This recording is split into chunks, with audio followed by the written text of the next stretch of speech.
ChatGPT Plus is free for college students through May. Here's the thing. You've got a lot to do between now and then. Studying for finals, writing papers, trying to keep your life on track, and ChatGPT can help with all of it. It can quiz you for your econ exam, make a study guide from your French notes, plan out your meals and study breaks. It can get really specific on how you like to learn. It can even help you come up with ways to stop procrastinating. So from now until summer break, take advantage of all the ways ChatGPT can make your life easier. Restrictions apply. Ladies, you'll end up shopping for your guy's deodorant, right? So try Degree's Original Cool Rush. You see, last year, Degree changed the formula, and men were mad. One guy even started a petition. So Degree admitted they messed up and brought the Original Cool Rush scent back. It's clean, crisp, and actually smells like someone you want to cuddle. And it's in Walmart, Target, and other stores now for under $4. So toss one in your cart and find out why it's the best-selling men's antiperspirant for the last decade. Degree Cool Rush is back, and it smells like victory.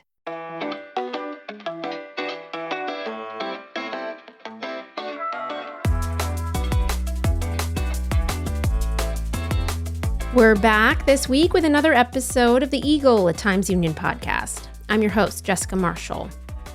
I wish this next segment was about something happy and fun, like last week's review of Larry Rulison's appearance on Family Feud. Unfortunately, this week's news brought a long-awaited update to a very tragic case. We're warning you up front here, what we discuss next may be distressing to some listeners. 14-year-old Samantha Humphrey disappeared one night from a park near the Mohawk River in Schenectady. It was November of 2022. Her body was found 3 months later, floating in the river. And more than 2 years after that, this week, authorities in Schenectady charged a 17-year-old boyfriend with the girl's murder. It's the first major development in this case in years, and Times Union Schenectady reporter Paul Nelson joins me now to go over what has happened. Well, thank you all for coming. On November 25th, 2022, then 14-year-old Samantha Humphrey left her home on Parkwood Boulevard in the city of Schenectady and went to meet a 14-year-old boy who was her on-again, off-again boyfriend. She never came back home. So you've had a busy 24-ish hours, I'm assuming? Yes, it's been extremely busy, unfortunately. Not for a good reason, right? Yeah, exactly. Unfortunately, this is a tragic case that dates back to around Thanksgiving of 2022, when the family of a young lady, Samantha Humphrey, who is 14 years old, and she was a student at Schenectady High School, and her family had reported her missing. She left that night to go meet up with her boyfriend, who's also 14, and they met over at Riverside Park in the city of Schenectady. It's in the Stockade neighborhood, and it borders the Mohawk River. At that point, what we knew is that she had disappeared. Yeah, so she had disappeared, like you said, and the police obviously launched their investigation. They were looking for the body. They suspected that she was in the river. And then divers found her body, 3-ish months later? There was a fisherman who spotted her body, floating, closer to the shore. And then the divers went in there and they recovered the body. And like you said, that was in February of 2023, which would make it roughly about 3 months later. The Schenectady Police Department ruled that it was a homicide investigation. And then subsequent to that, they did the autopsy, and then the autopsy came back in terms specifically of the cause of death, that it was inconclusive. After that, there weren't really many updates in the case, right? For about 2 years, roughly? Yeah. Fast forward to yesterday. Today, I can report to the community that the investigation into Samantha's death has culminated in a sealed indictment, charging that now 17-year-old she met with on the night of her death with one count of murder in the second degree for intentionally causing her death. Schenectady County District Attorney Robert Carney held a news conference where he provided, a lot more details about the case. We believe that Samantha thought she was pregnant and that this sometime boyfriend was the father. He wanted nothing to do with her baby and insisted that she get rid of the baby. Samantha told him that she wanted to keep the baby, That night, they walked together to the area of the railroad bridge. They argued with each other. The argument turned physical, and he caused her death by strangulation and asphyxiation. He then disposed of her body in the river. Autopsy revealed no evidence of whether she was pregnant. Those are all details, new details that came out about the case yesterday. And Bob Carney, went into great detail about just the magnitude of the investigation that they conducted over these past 2 years into the case. He had talked about, the evidence included video surveillance from both, public and private cameras. There were extractions from several cell phones and GPS devices. There was DNA testing, and they also, conferred with experts in hydrology and forensic pathology. And I should note that they're doing all this, obviously this was a joint investigation with his office, the Schenectady Police Department, and the state police. And he also told a fascinating case, or an instance rather, of, the degree that they went in terms of getting evidence. So there was an old iPad that they thought contained useful information and evidence that might help the investigation. This was an iPad that was obsolete, and they couldn't get into it because they had like an unknown password. So what they did is that his office went out and purchased another iPad, of course, the similar model, and they were able to actually rebuild it, and they gave it to the New York State Police computer crime unit, who they were able to, like I said, rebuild, the old iPad, and then use software to kind of force entry into it and gain access to that information. So that was just, a fascinating story, just in terms of giving some insight into, how much evidence, they were able to accumulate. Now, he did also, and I thought this was interesting, he also talked about social media and how social media adversely impacted, this investigation, because a lot of people were posting to, the different social media sites. And he said that, obviously, when you see these tips or you see what people are saying, it's almost incumbent upon the investigators, to look into, these tips or what people are saying. And he said in more cases than not, it led them down a rabbit hole. It was a distraction. I think he said it was a giant distraction. So I thought that was also an interesting aspect of the case that he talked about. In other cases, social media has been the thing that kind of helped push it forward. So to hear that in this case it was actually a hindrance it's fascinating. And all the stuff with the iPad too, kind of like, I'm assuming he went into all of that detail because the public was probably like, why has it taken 2 years to solve this? And obviously we're not watching a 26-minute CSI show. So No, you're absolutely right. And that's a perception that people get. We watch TV, these crime shows, and we think that you solve an investigation, especially, one that was as complex as this one here, that included so many, pieces of evidence. And, you think that, hey, it's solved in an hour, but no, that's not the case here. As a matter of fact, just to drive home that point, he said, once they had accumulated all that evidence and they reached a point that they were comfortable enough to actually, present it to a grand jury. I mean, just to kind of give you an idea, he said, they got the grand jury together. It was a special grand jury, that he asked the Office of Court Administration to impanel, which they agreed to. But it was 46 witnesses, 7 sessions, and over the course of 3 weeks, and also 45 exhibits. And also the Schenectady Police Chief, Eric Clifford, he also spoke, at this press conference. And he said that despite what people were thinking, because his office came in for a lot of criticism, he said that this was always a high priority for my department. Because like you said, a lot of people were speculating and, hey, are they doing anything? And even, some members of, Samantha's family were critical of both the district attorney's office and the police department because like I said, suspicion centered early on this boyfriend. So you have an idea of who you think, the prime suspect is, but behind the scenes, in terms of building, I guess what I would describe as an airtight case, we don't see all that, right? And people, again, were thinking, hey, are they doing enough? And so that a lot of those questions, I think, were answered yesterday. The person who's been charged is 17, which means he's a minor. He was also, 14 when this, the crime allegedly happened. Like that, we don't know his name. We're not going to know his name. Like, talk about that and how that adds complexity to this case. You're absolutely right. So police at the investigation, both the police and the district attorney's office yesterday, because he was 14, when this happened, he's now 17, but nonetheless, he's considered a minor. So they did not release his name and they won't release his name.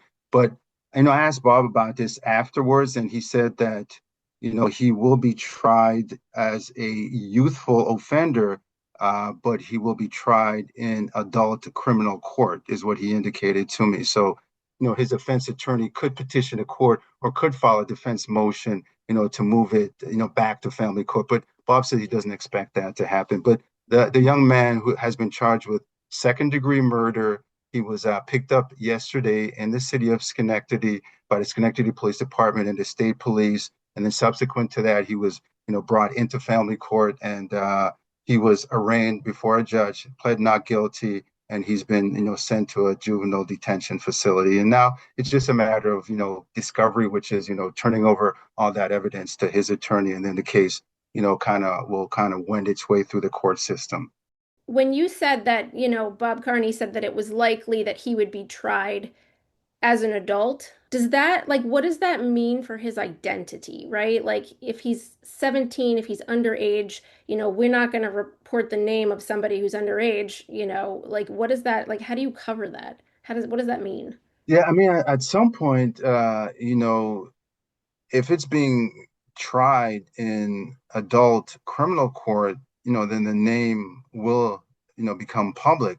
At some point, we'll probably use the name, to be quite honest with you. I mean, obviously, I need to confer with the editors and, Sure. I don't make decisions in a vacuum, just to kind of get their thought on it. But if the case eventually goes to trial and, it's adjudicated in an adult criminal court, then that name will be in the public sphere. And there's a good chance that we probably will use it. I mean, it'll be in court papers, any court documents related to the case. It'll be a matter of public record. So I would, guess, that we probably at some point down the road, as we continue to cover the case, probably would use that name.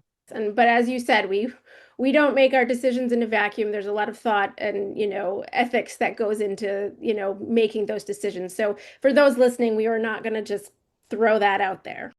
Yeah, and you'll be continuing to cover it as it kind of moves forward. I will be checking all those court papers and documents, and definitely we'll be covering it and following it through. It's a high-profile case. There's a lot of interest. I mean, just the tragic nature of the case. So I will definitely stay on top of it as the developments happen in the case.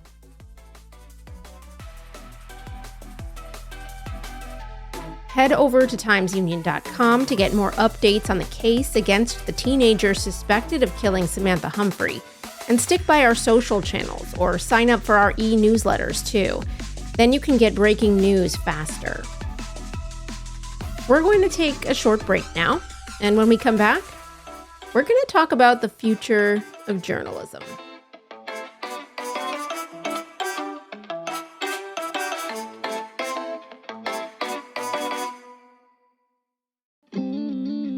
Why is healthcare so expensive? What's happening with climate change? And are elections safe? You can find answers to those questions and a lot more with Capitol Confidential from me, Dan Clark. I give you the latest news and analysis from the state capitol and beyond. Sign up now at capitolconfidential.com. That's Capitol with an O, confidential.com.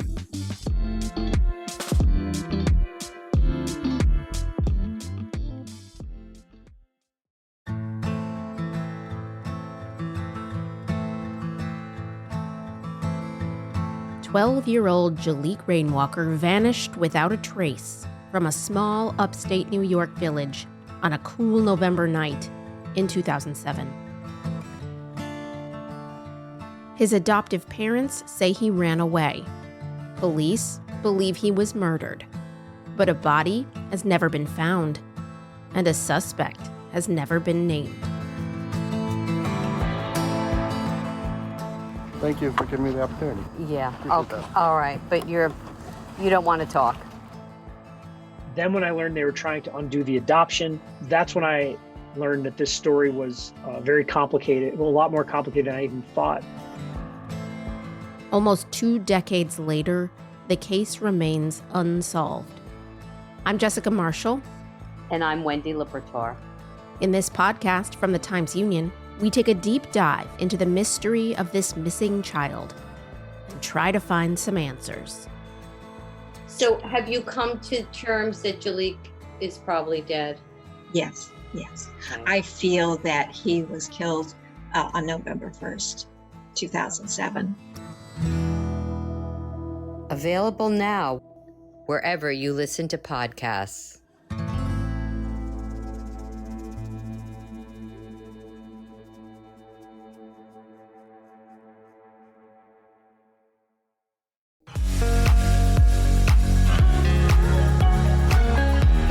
If you're enjoying this podcast, take advantage of all the Times-Union has to offer and support our efforts to bring you award-winning journalism by becoming a Times-Union subscriber today. Go to timesunion.com/subscribe.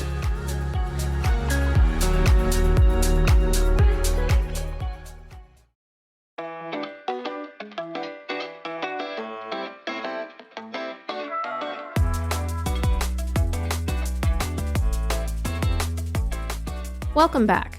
You're listening to The Eagle, a Times-Union podcast. I'm Jessica Marshall.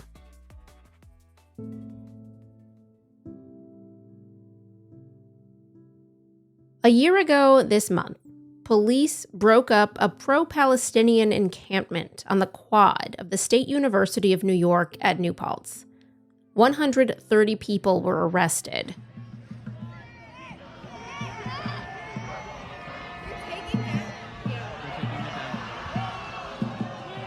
It was happening at State University campuses across New York, but the one at New Paltz was the biggest.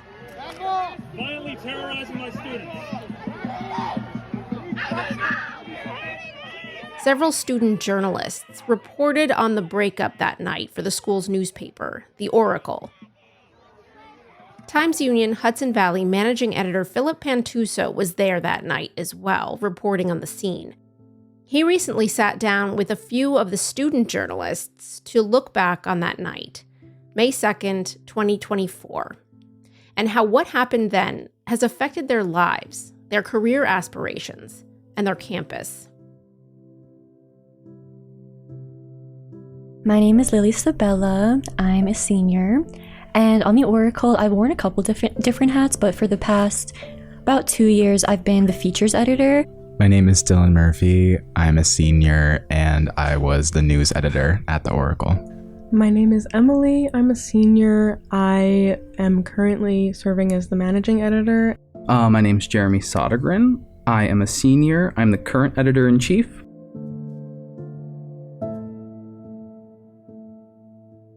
You know, we've talked about how there were kind of a series of protests and actions last year, culminating in the encampment and then the police sweep on May 2nd. So I'm curious kind of what stories you all were working on kind of in the lead up to that, just covering the long story of protest. There were a number of happenings on campus kind of directly after October 7th and leading up into the spring semester that year. Directly after October 7th, some posters went up around campus calling for the Israeli hostages to be brought home, vigils being held. The Oracle kind of acts as the campus and community of New Paltz's main source of news. So we really try to do our best to make sure that if something's happening on campus that isn't really the status quo, we need to get someone there and to talk about it so that everyone knows what's going on. Our earliest reporting of anything following October 7th was in the same week, posters regarding Israeli hostages, advocating to bring them home, and they were posted around campus, and they were torn down. So as the news section editor, I wrote that story. I wrote 500 words on that. We covered 500 words in the same news section written by our features editor, Remy, at the time, a vigil that was held for the people within Palestine who were experiencing airstrikes and, were witnessing violence and people were dying. And we had both stories in the section in the same week. They were the same length. And responses to those stories was really intense. It was immediately felt very polarizing. We did a very intense vetting process. We had basically everyone on the editorial board read through the stories before they were published for objectivity, for fact checking, for, okay, this makes it sound like this, okay. So we were being very thorough about how we wrote those stories and making sure both of them were high level quality reporting and had multiple interviews with multiple people, as well as completely objective as much as we could as students who were also on the campus experiencing this. Something I experienced as news section editor and editing this section and kind of being the face of the news section at the time was like the really intense pushback against the paper itself and the section itself, especially me somehow. And there were, I got like glares walking into class. I had people walk out of class when I sat down one day. There was a rumor on platform Yik Yak about how I had a son in the IDF. I was 19 at the time. And so it was an intense experience for me, not realizing how intense the polarization could reach to objective news reporting from fellow students. I didn't really realize that, taking on this role and trying to serve as a reporting body on this was going to put me in a position of cancellation, I guess, from either side. I realized that if everyone's mad at you, there's probably something you're doing right, because that means you're getting all sides. And I knew my reporting was objective. We knew we were covering everything we possibly could. We were covering things basically every week in the fall and spring semester regarding it. I mean, everyone at the table has reported in some degree on it.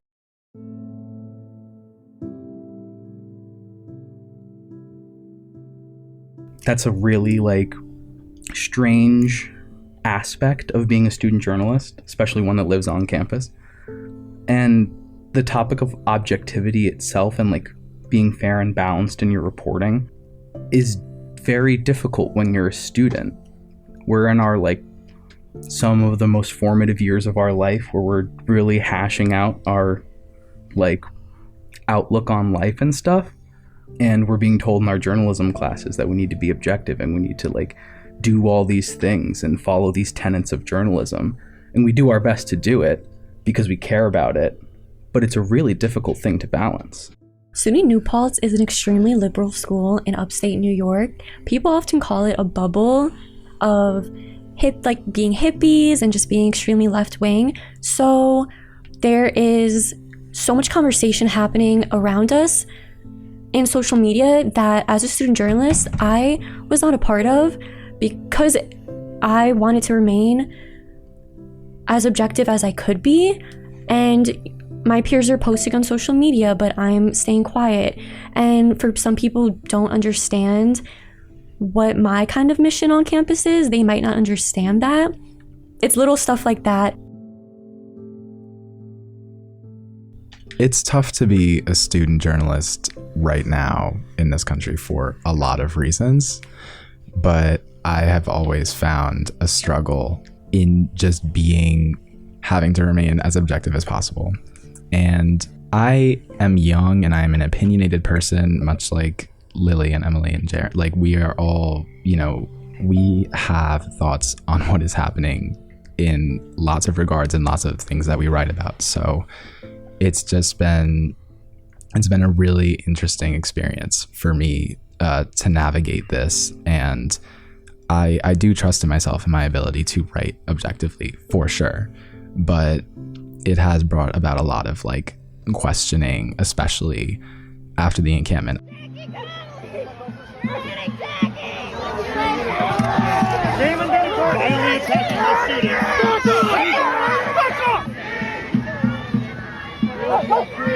We did come in contact with police. Dylan got shoved to the floor.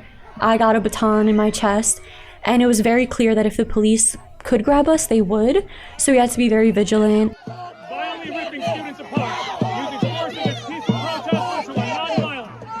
We were done with production of the newspaper. The semester was ending. Most of us were just showing up, wanting to cover it. I was wearing like my Mary Janes, I was in a skirt, I was not prepared, and we stayed there until 1 a.m. I wrote the article, I finished at 8 a.m., and then I went to the Oracle office. Emily and Jared were helping me write the article, we were fact-checking everything, copy editors were helping me, and I heard from my friends who were arrested that it was an article that they felt accurately captured what it was like to really be there.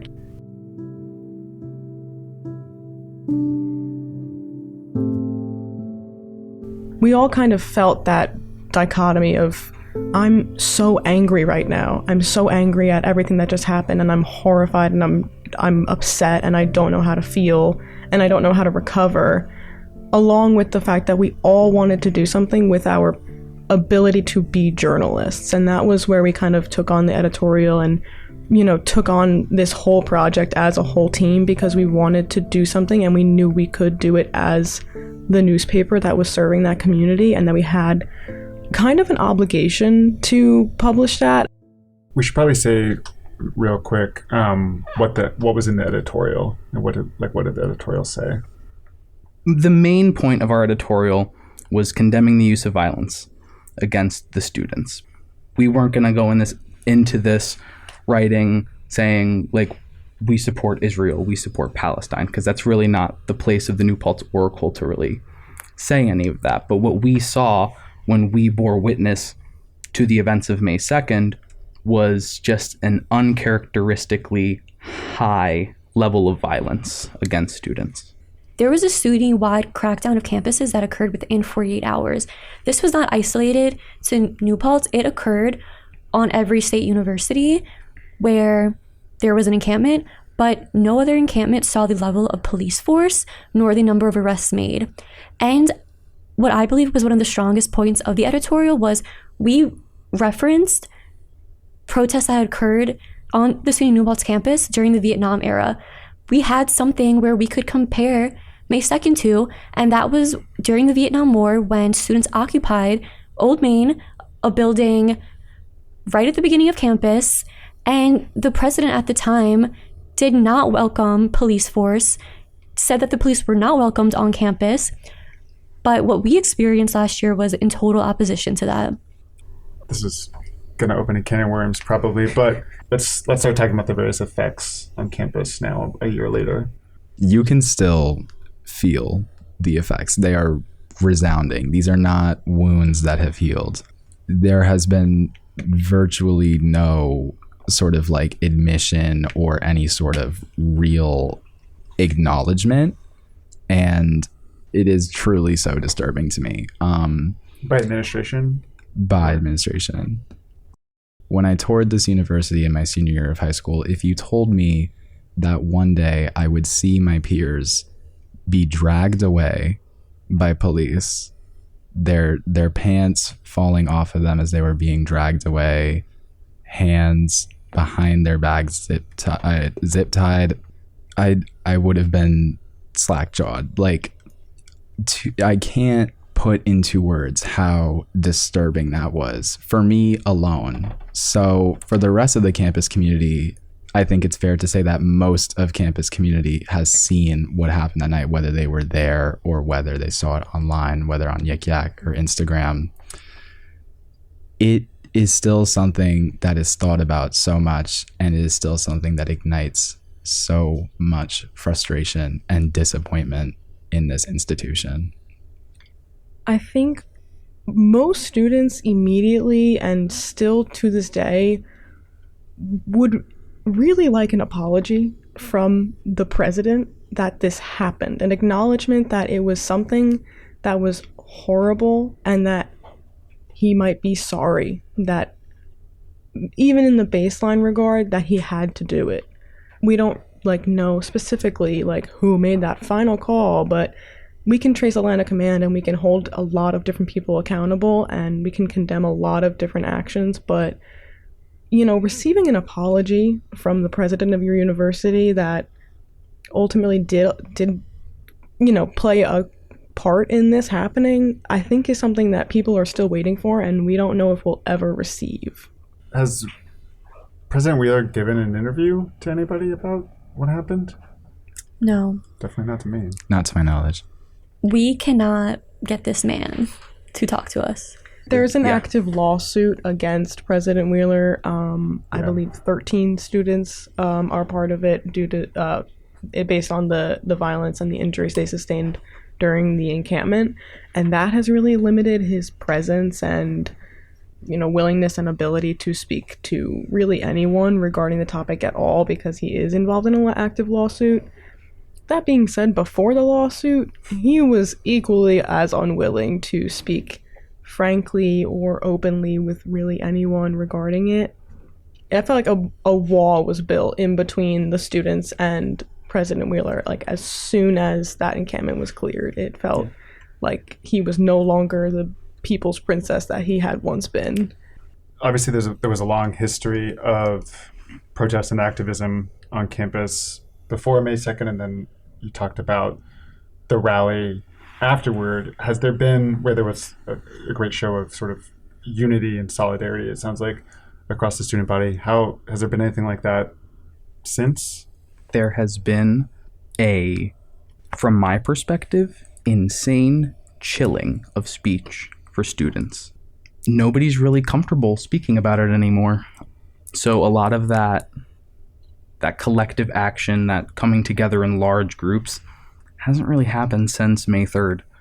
And a lot of the dialogue around it has kind of either faded into the background or is only reserved on social media now.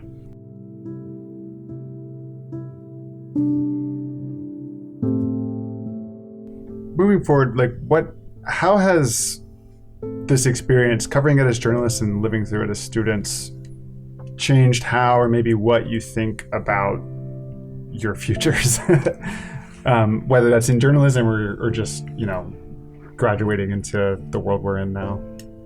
Phillip, it makes me want to be a journalist 10 times more. I second this.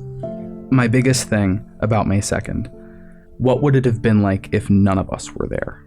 If there were no journalists present at May 2nd, what does that look like? And what does campus look like after that?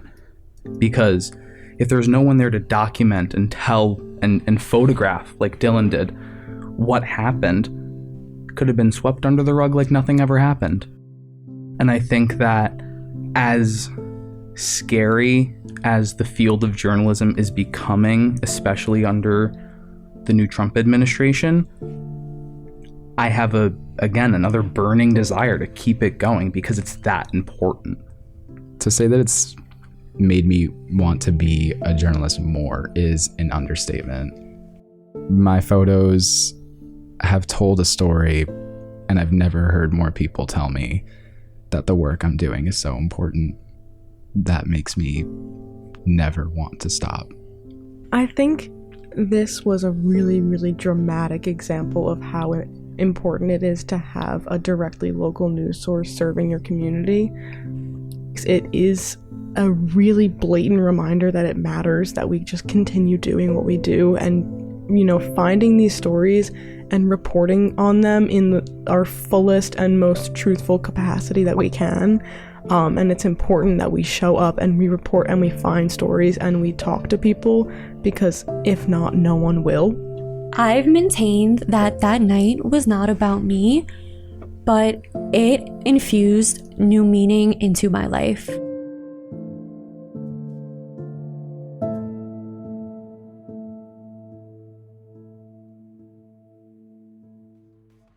You can get more news and features from New York's Hudson Valley at timesunion.com/Hudson Valley. That's it for this week. We'll be back next week with more from inside the newsroom. The Eagle is a production of the Times-Union. It's produced and edited by myself, Jessica Marshall, with help from Erica Smith and the Times-Union digital team. Our music is Flyin' by Top Floor. Special thanks this week to Paul Nelson and Phillip Pantuso for their contributions to this episode. Do you have questions or comments about the Eagle or any of our Times-Union podcasts? We've got a couple more. Email us at podcast@timesunion.com.